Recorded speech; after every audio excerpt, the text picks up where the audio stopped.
Зашто точно станува збор? Предпоставете си го посочениот период на отоманското владење. Во тој период едноставно представете си во вашите мисли како биле поставени нештата. Недостасуваат свештеници, не се служи редовно и насекаде каде што треба од таа причина света литургија. Луѓето немаат можност да бидат литургиски битија и да се причестуваат со телото и крвта Христови. Луѓето немаат можност да имаат добро образование. Следствено, немаат можност да купуваат и да читаат книги и да не набројувам понатаму. Очигледно станува збор за една видлива замреност на духовниот живот. И токму во еден таков период на истоштеност на црквата, Светиот Дух испраќа озарени од благодатта личности за да ја го вратат на црквата нејзиниот автентичен сјај. Такви луѓе без друго се коливари. Ајде да видиме сосема накратко како почна нешто. Во светогорскиот скит Света Ана, одредена група монаси кои што не биле на некое завидно духовно ниво во нивниот живот, ниту пак биле добро образовани, го преместиле поменот за упокоените од сабота во неделя. И тоа заради тривијални причини, за да можат да стигнат во сабота да отидат на пазар. Друга група монаси, духоносни монаси, просветлени од благодатта Божја, згора на тоа и добро образовани, предочиле дека тоа што го прават овие првиве не е во ред, затоа што согласно на каноните на црквата, помен за упокоени, ченица, тоест како што уште во црквата го нарекуваме коливо, се прави секој ден во седмицата, освен во денот недела, затоа што тој ден се празнува воскресението Христа. После овој, би рекол, судир помеѓу овие две групи, ке следуваат безброј клевети од антиколиварски настроените монаси, бидејќи коливарите заради почитувањето на коливото ги нарекуваат коливари, значи антиколиварски настроените монаси во Константинополската патриаршија ќе почнат да ги клеветат коливарите и ќе следи еден период на постојани осудувања, па тргнувања на осудите, па повторни осудувања на коливарите, се до момент кога ќе дојде време коливарите да бидат прогонети од Света Гора. Ќе бидат прогонети по островите во Егејското море, прогонети овде во Македонија, насекаде низ Балканот, па дури и во пределите на Долна Русија. Значи,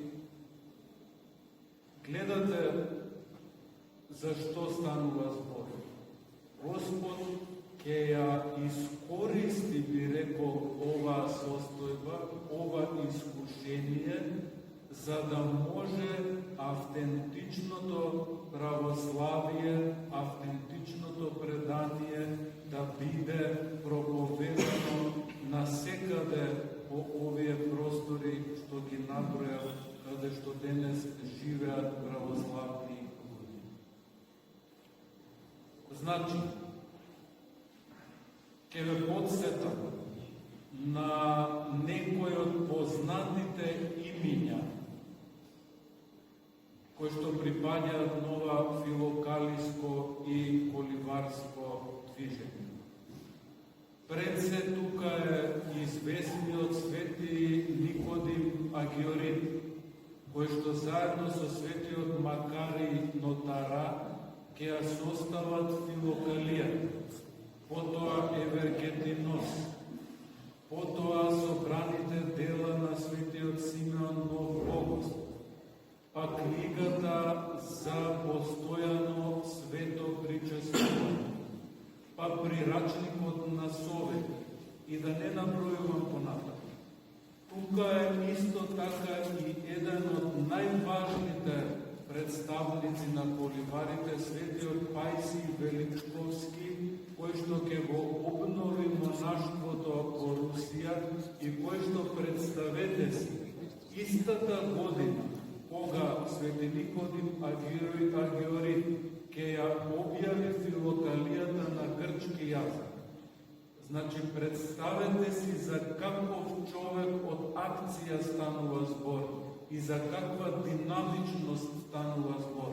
Светиот Пајси Величковски истата година ќе ја преведе филокалијата, тоест на словенски доброто љубието и на црковно словенски јазик. Коливарите, значи, интензивно се зафаќаат да ги третираат сите битни теми од теолошки аспект кои што го проблематизираат постоењето на човекот на тоа време. А тие теми, без друго, се иконите, би рекол. Реков само основните карактеристики ги набројувам. Ни треба време длабоко да се осврнеме на овие теми. Иконите, потоа курбан, кој што како неправославен обичај влегува помеѓу православен. Потоа неправедното одлачување од црквата. Потоа единството на црквата. Исто така како што предочивме проблемот на поменот, односно поливот. Но, да не набројуваме со што се занимавале сега поливарите, би можеле збуснато, збиено, јадровито да кажеме дека главниот интерес на поливарите е возобновувањето на севкупното автентично православно предание на црквата и возобновувањето на литургискиот живот и редовното причестување со телото и крвта Христови. Тоа се битните точки кои што го карактеризираат коливарското учење. Зошто го предочувам сето до сега речено? Затоа што и нашава црква, условно речено од неодамна, помеѓу останатите ја красат и две битни имиња од тоа коливарско движење. Првиот е секако светителот кој што денес го празнуваме, светиот Јоаким Крчовски, а веднаш до него е и светиот Кирил Тетоец Печинович. Значи, сите овие теми кои што претходно ги набројаме, Светиот Јоаким Крчовски се труди да ги обработува во своите дела и се труди со својот начин на живот да го сведочи автентичниот православен, би рекол и филокалијски етос.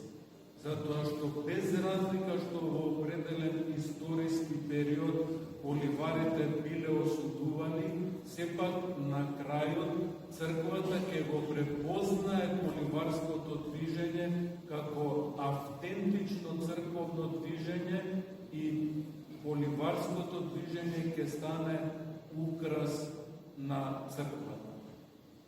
Затоа и вашиот митрополит во тој дух на прослава на филокалијското и поливарско движење го востановува празнувањето на денешниот празник на светиот Јоаким Крчовски, повикувајќи ве сите вас да знаете што да следите и што да негувате во вашиот духовен живот. Се разбира, на тоа сме повикани сите ние заедно во црквата. Затоа, ако сакаме достојно да го празнуваме светиот Јоаким Крчовски, од денес треба да ставиме нов почеток и да се потрудиме сите заедно секојдневно, но буквално секојдневно да одделуваме барем малку време и да го читаме скапоценото доброто љубие. Да се подготвуваме и со подготовка редовно да пристапуваме и да се причестуваме со телото и крвта Христово.